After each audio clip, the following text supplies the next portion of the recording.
నమస్కారం అండి. నా పేరు కలాన్ సంజయ్ కుమార్, హైకోర్టు తెలంగాణ. ఈ మధ్య ఒకతను కాల్ చేసి, సార్ నేను భూమి కొనుక్కుంటున్నాను సార్, ల్యాండ్ కొనుక్కోవాలనుకుంటున్నా, నేను కొనే ముందర నేను తీసుకోవాల్సిన జాగ్రత్తలు ఏంటి, నేను ఏం స్టెప్స్ తీసుకోవాలి, మంచి క్వశ్చన్ అడిగాను చెప్పా. అతను భూమి అమ్మేవాడు, అతను ల్యాండ్ ఒరిజినల్ డాక్యుమెంట్ చూపిస్తున్నాడా లేదా ఫేక్ డాక్యుమెంట్ చూపిస్తున్నాడా?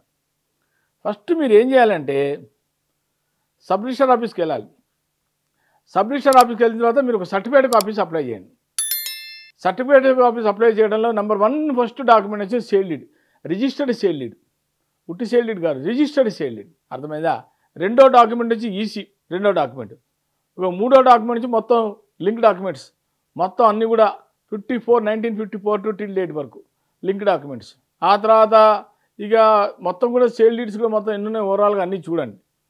తర్వాత సేల్ డీడ్లో కూడా అతను కరెక్ట్గా సర్వే నెంబరు కరెక్ట్గా ఉందా లేదా అవన్నీ కూడా మీరు ఏదైనప్పుడు కూడా ఫస్ట్ మీరు సర్టిఫికేట్ కాపీ తీసుకున్న తర్వాత అన్నీ ఒకసారి వెరిఫై చేయించండి.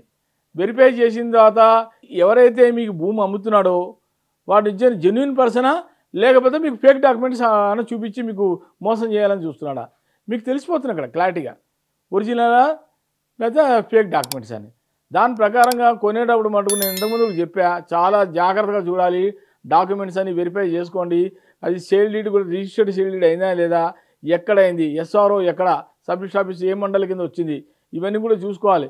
లేకపోతే రేపొద్దున మీరే ఇబ్బందులు పడతారు. ఒక్కోసారి వాళ్ళు డూప్లికేట్ డబుల్ రిజిస్ట్రేషన్ ప్రాపర్టీ కూడా మీకు చూపిస్తారు. ఆల్రెడీ ఒకరికి సోల్డ్ అవుట్ అమ్మేసిన వాడు మళ్ళీ మీకు అదే మీకు చూపిస్తుంటాడు.